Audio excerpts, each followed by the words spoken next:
Hello guys, welcome back to the channel. In this today's tutorial, I'm going to show you how you can mark an image as spoiler on Discord. Okay, let's get into it guys. First of all, I'm going to open up my Discord application on my computer, and then I'm going to send an image to my friend or my server.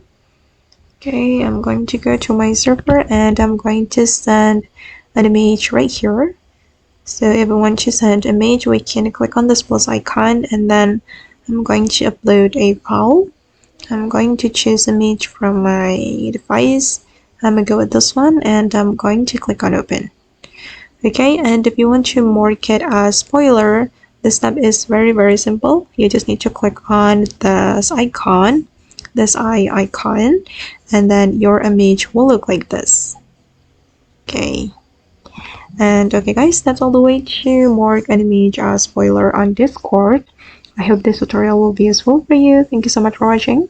And if you found this tutorial useful, don't forget to like, comment, share, and also subscribe to the channel. Bye!